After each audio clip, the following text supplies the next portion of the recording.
Remue ménage. Remue ménage.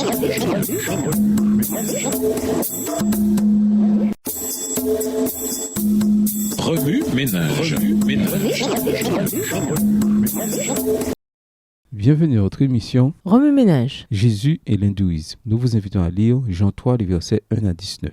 Introduire celui qui apporte la mort et celui qui apporte la vie. Imaginez un vaste champ de bataille dans l'Inde ancienne. L'air est chargé de tension alors que deux armées gigantesques se préparent à la guerre. Au centre de ce champ de bataille se tient Arjuna, un puissant guerrier rongé par le doute et la confusion morale. Face à ses proches, ses enseignants et ses amis qui se trouvent dans le camp adverse, Arjuna est paralysé par la peur et le chagrin, incertain de la justesse de la bataille qui l'attend. À ce moment critique, Krishna, son mystérieux cocher, révèle sa nature divine. Il entame un discours profond connu sous le nom de Bhagavad Gita, qui apporte le tumulte intérieur d'Arjuna. Krishna lui enseigne son devoir, appelé Dharma, en tant que guerrier, l'importance de la justice et la nécessité de la dévotion. Il encourage Arjuna à surmonter ses doutes et à accomplir son devoir dans cette bataille, se battre sans s'attacher aux résultats. Il s'agit du Mahabharata, une épopée mythologique qui met en scène la dynastie des Bharata. Elle relate la grande guerre entre les êtres humains, les dieux et les croyances. Ce poème, l'un des plus longs au monde, constitue l'un des fondements de la croyance et de la culture hindoue, troisième religion au monde. L'hindouisme compte plus de 1,2 milliard d'adeptes, principalement en Inde et au Népal. Son influence culturelle et spirituelle ne peut être sous-estimée. Krishna est une divinité majeure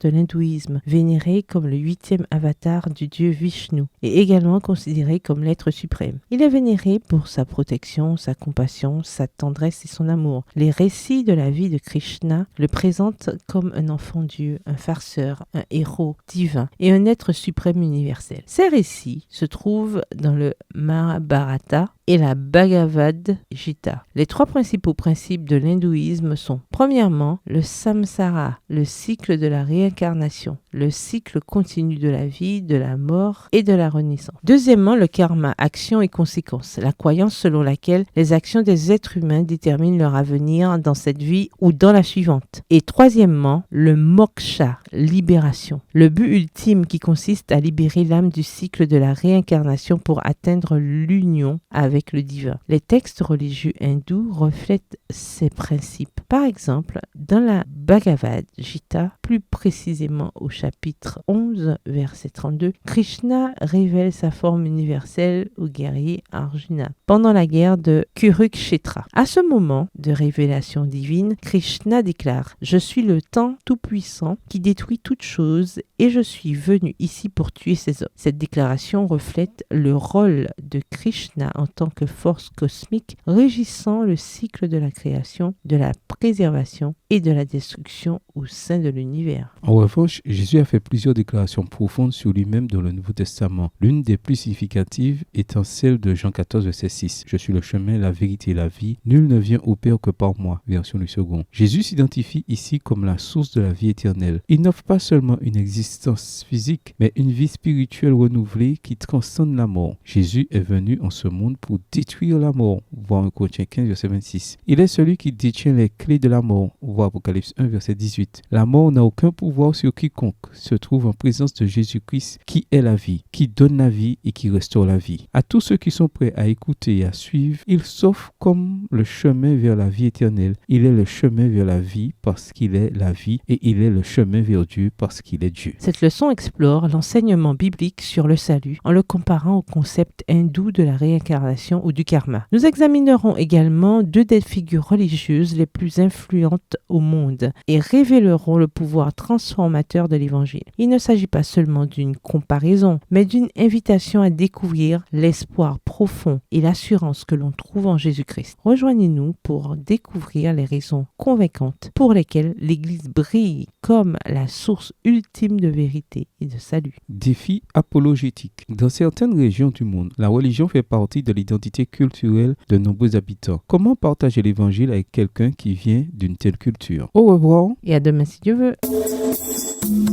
Remue ménage. Remue ménage.